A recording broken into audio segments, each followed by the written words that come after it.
Yeah, it's good to see you guys. We're excited for this week.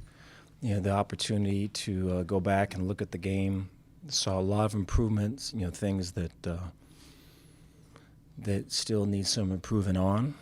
But I feel the ability to play with a little bit more edge on the offensive side, and then the reducing of the penalties and the increased discipline were all good signs. And so it's a beginning and it's a start. We're definitely going to be challenged coming up on Saturday. I just feel that as far as the view of who we want to be and consistently look like, I'd say Iowa State kind of is that in a lot of ways. And just they don't beat themselves. They are efficient with all their movements and kind of what they do. I think they're a tough outfit, and so a lot of respect for them, a lot of respect for their coach, and it is going to be a challenge for us, and so excited for that, and to see kind of how much we've grown in all of it. But with that, take any questions you guys got. Dave, how would you describe a typical Matt Campbell team? Is it going to be kind of strange not seeing Brock Purdy and Breece Hall out there? No, I appreciate that. Yeah, I think they are a little different. So they're throwing it more than what they have, and I think and then they're blitzing more than what they have too, and so if you infer just those pieces in terms of the last couple of years that I've been watching film, like we've been here, recently, I would say he plays to the strengths of what they got, and so you could see that for sure. I think the identity of the physicality and running the ball and stopping the run and all of that for sure shows up, and that is still there.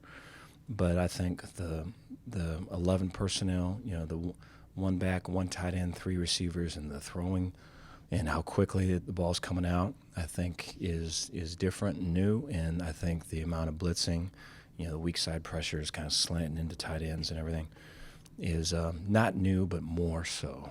And so I think as you pull away from it and look at it with a real wide lens, it fits them and it allows them to be their best. And so I would say that. Coach, in terms of the kicking game, where's your comfort level with that if you're in a situation where you're down 30 and you need a field goal to tie the game, win the game? Really good. Yeah, I think there is I feel a lot of confidence there, and then I think the ability to always go for it on fourth down is going to be a factor with some of that too. And so whether it gets to that point, I think hopefully the more touchdowns that come as a result of just being aggressive on that particular down kind of adds up to a different end result. But then I also think, if we got down to it and we had to kick it through the uprights, feel completely confident in doing that. And our guys have been doing that in practice, and we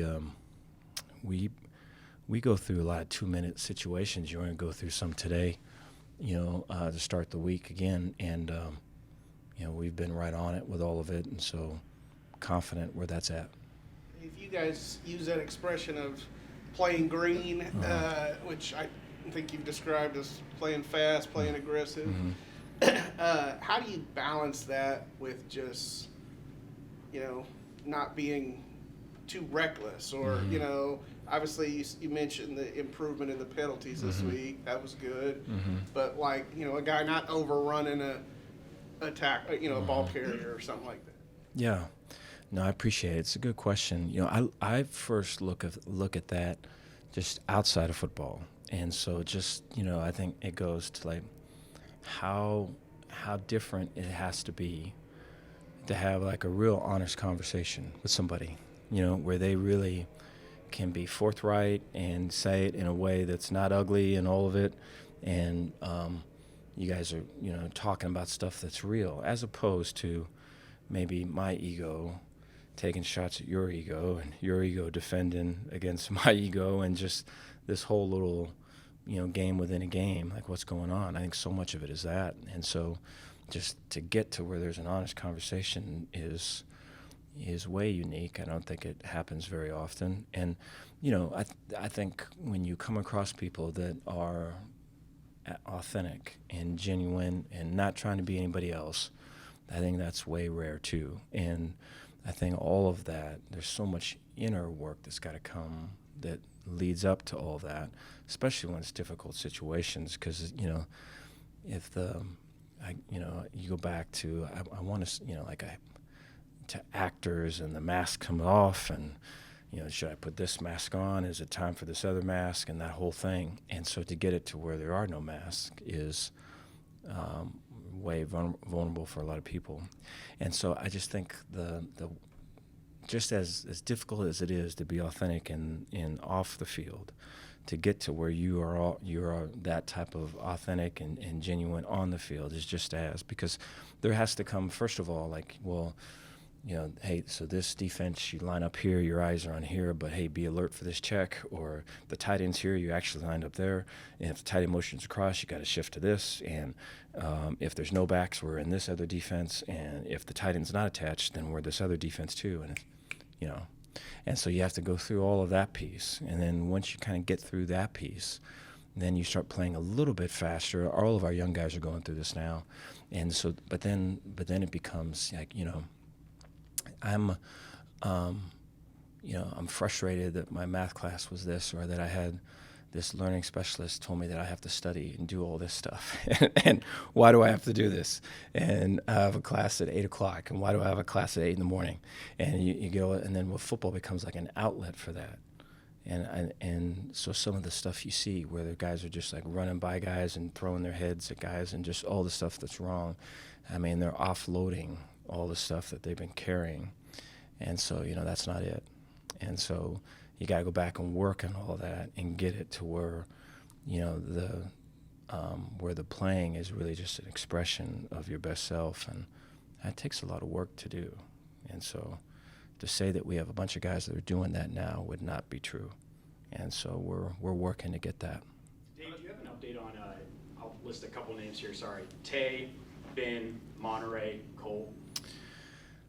I think Tay, is probably going to be a little bit longer. I think Cole will probably be could be a little bit longer. We're hopeful for Ben and Monterey. There's still tests that have to be taken for them to be kind of, given the green light, so to speak. But things are looking like that's going to be the case, but not yet. What about Khalil Keith? He's still a ways out. Dave, out of that running back room, what does Richard Reese uniquely give you? Is there something special that he brings?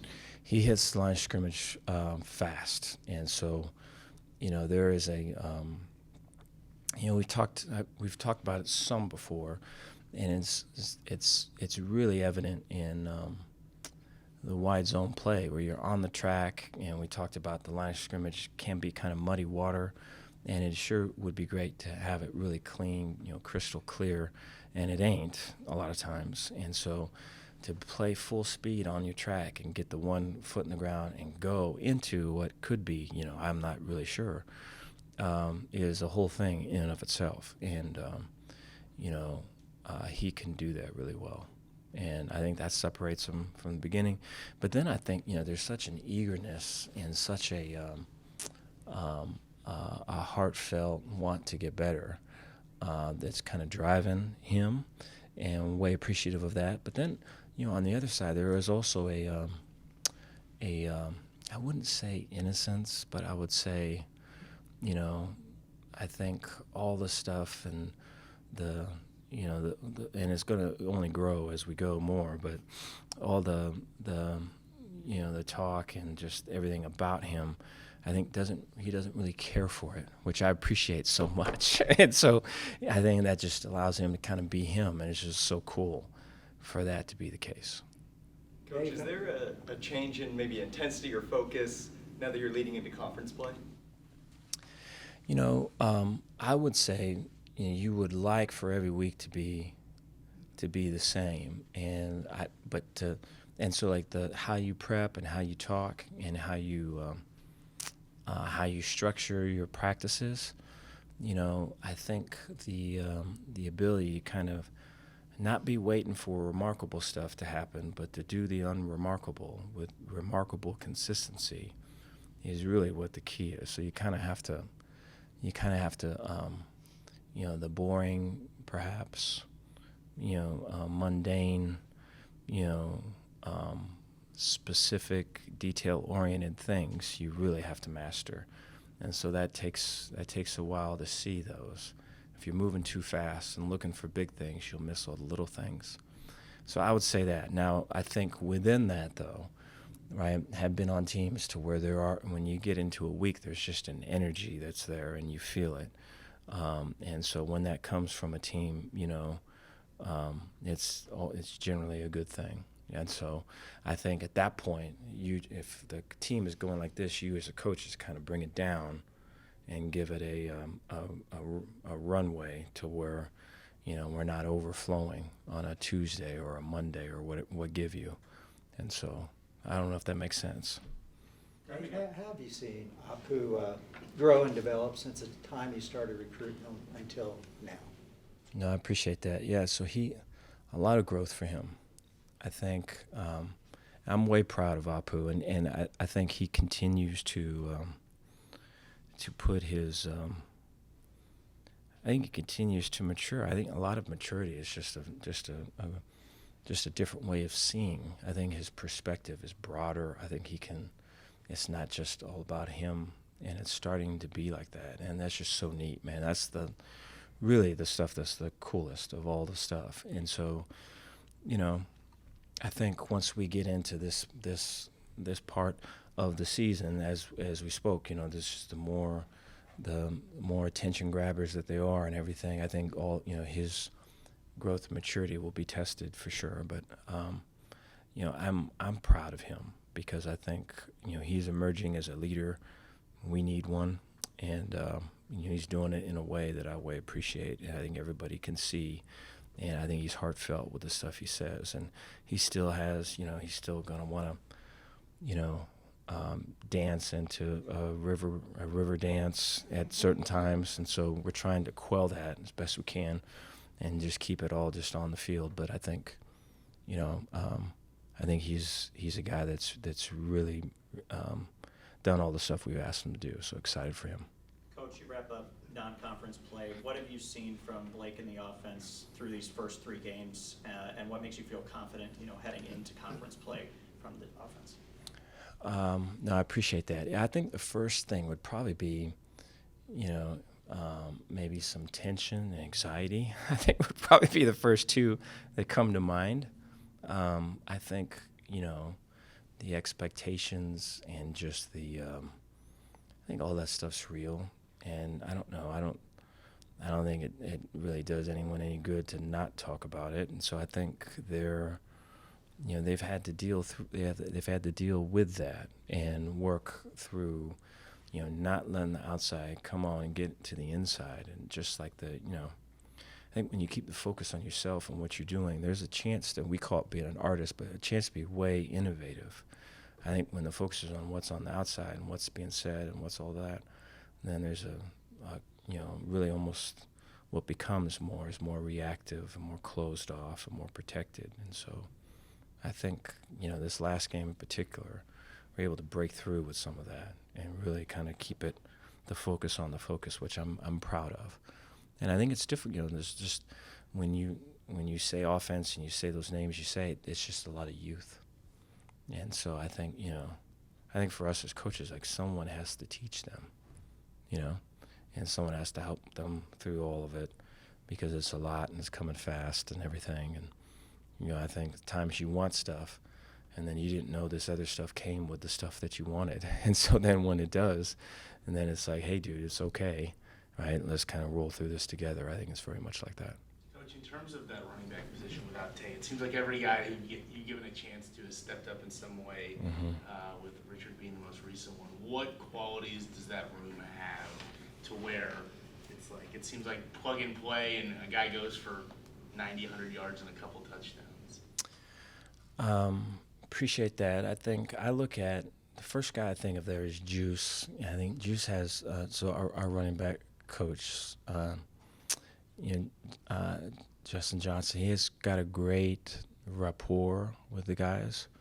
And I think you talk about mentorship just right now, and I think there's very much that going on. And I think, his connection with that group is very much outside of football. It connects to all parts of life. And I think when there is that, when the player feels that or knows that to be true, that I'm being seen for more than just a player. I'm being seen for as a person and for who I am. And then there's just so much more of a ability at that point to kind of just let it, to show them, to reveal and put themselves out there and not hold back and not try to protect and not try to, we talked about, actor studio and all this other thing. And so I just think I think Juice, and the thing is, from my seat with all that, I can talk it all, but the greatest, player development is coach development, because when things get tough, right, you coach who you are. And I think Juice does a great job with that group. And so, there's a strong belief there. I think, you've got guys that can be perimeter guys. We've got guys that can be one-on-one matchup guys in the throw game. They're all now improved in pass blocking, right, and knowledge of who to pass block and how and all of it. I think, what remains to be seen is the ability to kind of be a 20 carry guy in a game, right, taking the hits that come with all of it and kind of being at their best in the fourth quarter. And so that's a challenge. Now, whether that's going to be one guy doing it or that's going to be a stable of guys that have to do that remains to be seen. Dave, you mentioned the pressure point Saturday at halftime. You could almost feel something was on edge. As someone with your background and what you study, was that cleansing, that people kind of released the tension, the pressure, the expectations, and cleared it? Appreciate that. I think we're still in the process of doing that. So we're speaking about halftime. I could really sense in halftime just I think the coaches were like this, and because of that, the team was like this. And so I forget exactly what I said, but it was something like, just drop it, man. And so you instead of being like this, you'd love to be just like that. And I just think you can play green if that's the case. And I think all of that is, there has to be an emphasis on growing and improving, and that has to be over, proving to others that you're worthy, or proving to others that you're worth it. And I think we might be tilted too much in this area, and it needs to be more of an intrinsic thing. And I think, and that's just way difficult. I think there's I showed it to the staff. There's a scene in The Matrix, one of my favorite movies. And so there's a scene where Morpheus and Neo, they're on the street, and they're in the Matrix, and they're walking, and it's so the Matrix is program, and they're walking this way, just those two, and everyone on the street is walking the other way, and they're bumping into guys trying to walk on through, and it's like a whole thing. And so that's what it is. It's that. So that's hard, to be intrinsically and to be focused on who you become as a result of all of it, right? And to be process oriented when the outcomes are just so out there, is to walk against the grain with all of it. But that's the fight. We talk about the task within the task. That's clearly it. And so we can't lose that in the face of these games, and that we'd love to win, but could very well lose and don't control the outcome with all of it. I think we keep the focus on these things, we'll continue to get better throughout the end of the year. Dave, you mentioned you want to see the offensive line play with more edge. Practically, how do you go about kind of coaching that in practice? No, appreciate that. I think I think that's tied with what we just talked about. I think you have to. I think when guys are not playing with edge, I think they're carrying other things, and they have to drop what they're carrying, and that could be, the feeling of overwhelm of whether it's school now and just the daily schedule that a lot of guys have. It could be expectations, right, and the stuff they're putting on themselves. It could be, the tenseness and anxiety that's passed over from a coach, okay, and really, a player's now going to prove that he belongs by perfection, by doing everything right and everything else. And so it's just, you don't play football by paint by numbers, man, And so, the stuff's going to go outside the lines, right? Just be you and all of that, and let the stuff you're carrying, let it go. And so I think that's kind of a general thing. That's a general talk right there, but for each dude, it's way specific. So you have to see where guys are at and meet them there and work it out at that level. Dave, we're in Hispanic Heritage Month right now.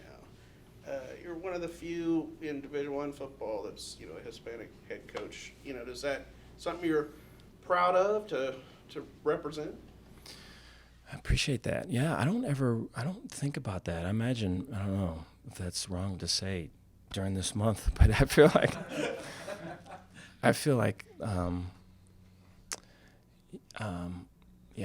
I do though, when you pause and you step back, I think it is, well, I'll say this. So when our punter got married, I think it was it the spring or summer? Summer, I think. And my wife and I, Dion, we went to the wedding, and forget the name of the town, actually. It's down south, so we were there. And I remember, so we got in Friday night, the wedding was on Saturday morning, and it was right by the water, so Dion and I get out, we get a cup of coffee, and we're just walking on the water there. And I don't know, maybe I shouldn't be saying this, but I remember seeing there's Mexican American people there, and I remember seeing a Mexican American in a suit, and it kind of paused me, because I remember, when was the last time I've seen a Mexican dude in a suit? And I went back to when I was in school. I was in high school when I lived back home where I'm from in Redlands. You're probably someone in my family, because generally when you see Mexicans, I don't know, for me, I don't really see that. You don't really see it. And so I remember I'm seeing a guy in a suit, and I keep walking, then there's another guy, and I don't know, maybe it was something going on, maybe there's some type of conference or something, but I'm just seeing it. It's like it pauses you, and you just you get. I remember telling my wife kind of what was going on, and she was, I don't know, I'm hoping everyone's keeping up, because she was struggling to kind of keep up with it. But it's just, I think when, for people like I could be that person in a suit, that's just way strong. And that is a real thing. Thank you all. Thank you, guys. Thanks, Dave.